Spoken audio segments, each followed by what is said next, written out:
I found another quote from E. E. Cummings that just made my heart blossom and really speaks to our journey of becoming the hub at the wheel of our life, where all our beginnings are endings, where we are the Alpha and the Omega, where we are the world without end. And this is the quote. Once we believe in ourselves, we can risk curiosity, wonder, spontaneous delight, or any experience that reveals the human spirit. It takes courage to grow up and become who we really are. That's who we are at the hub. The Buddhists call the wheel of life the Bhava Chakra in Sanskrit, and it represents endings and beginnings, endings and beginnings, endings and beginnings. And our journey is to learn to live in the hub of that wheel. So while we're here, being born and living and dying, our thoughts, our feelings, our sensations, our everyday experience, beyond all of that, there's the hub, there's the soul. There's the one that is all of that is the same moment at the same time. And so we come to New Year's and we think, oh, resolutions, I have to do this, I'm going to do this, and I'm going to do that. And that's cool. I mean, why not? We're supposed to act and do things and manifest and create and accomplish. Nothing wrong with that. But perhaps beyond all of our doing, what's really only required of us is to be at the hub. The Sufis, the Muslims, have this beautiful way of describing living in the hub. And how they describe it is that we remember in those moments when we live in the hub, we remember that there's no separation and there's something in our experience beyond the linear.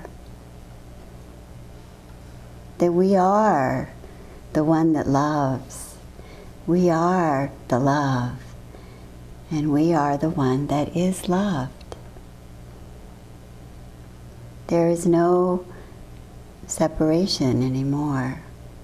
It's why Meister Eckhart said the same eye with which I see God is the same eye with which God sees me.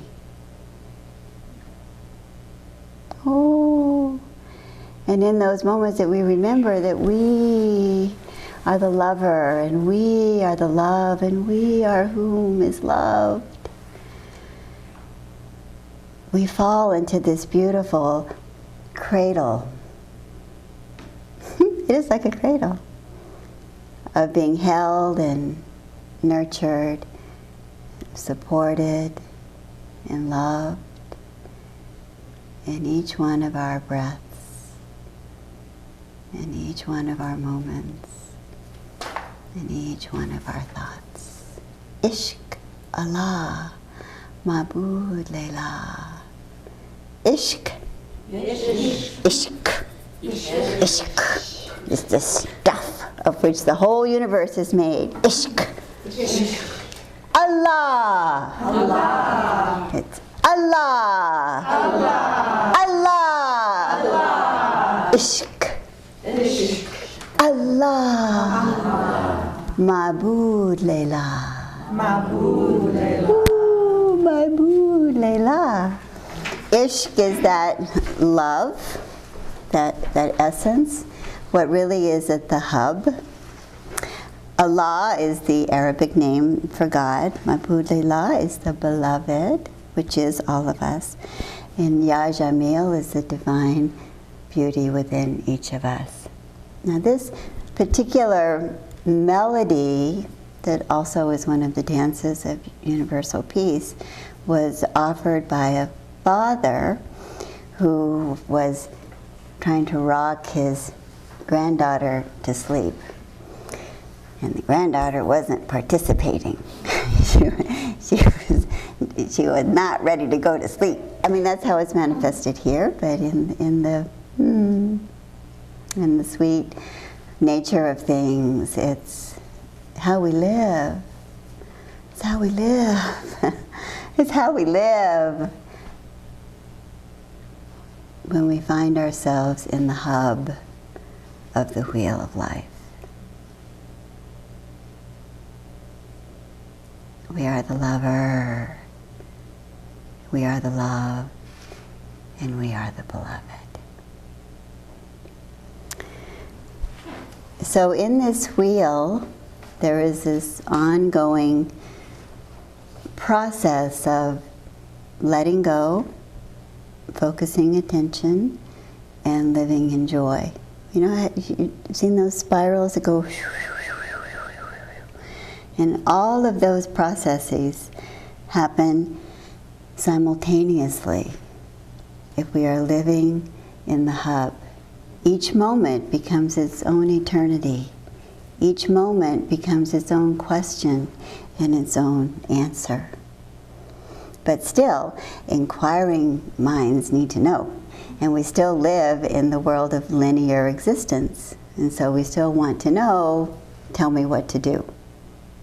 And one of the first answers to that question is letting go of what does not serve us. My Sikh teacher, Gurcharan Singh, used to say, the whole of spiritual practice is to bring the unconscious to consciousness. That's the whole reason we sit, the whole reason we pray, the whole reason that we meditate, is to bring forward love enough, release and transform those places that remain problems to us. Wash Baklan, how Bain, Wak Dehain, Ikana Daf Kanan, Shwakano Hai Bain, releasing the knots that are tied within us in that way. The Buddha said, there is a place that can only be heard in silence.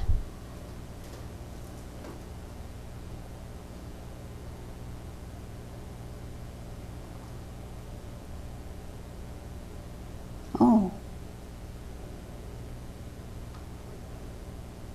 Oh. They can only be heard in silence.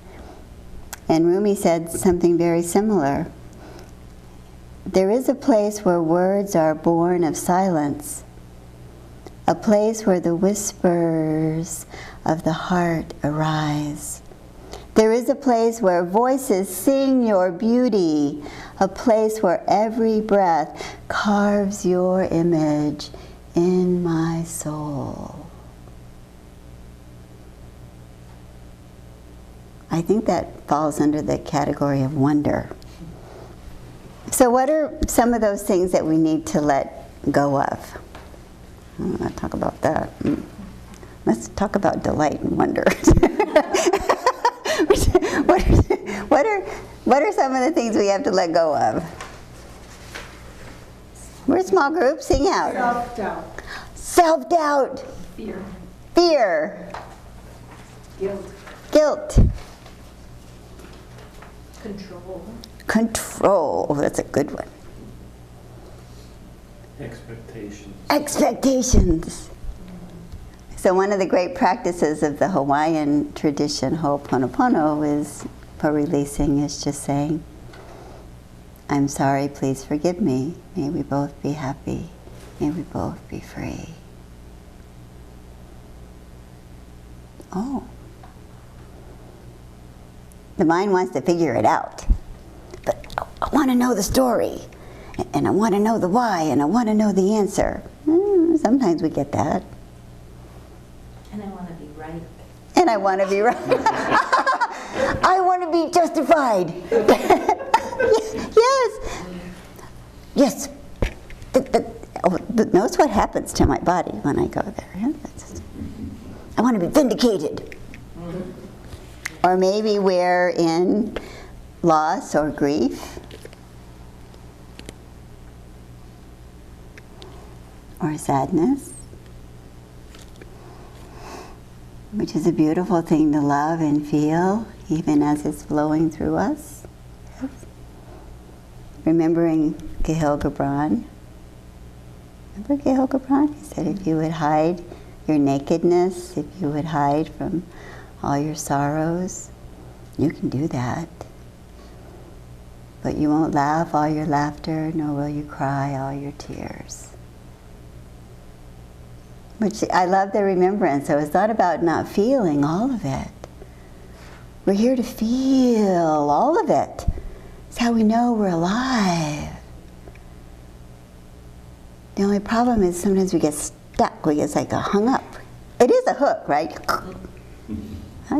So feeling and learning and growing and forgiving and loving and releasing is not the problem. It's the hook. It's the hook. That's the problem. So we work at letting that go.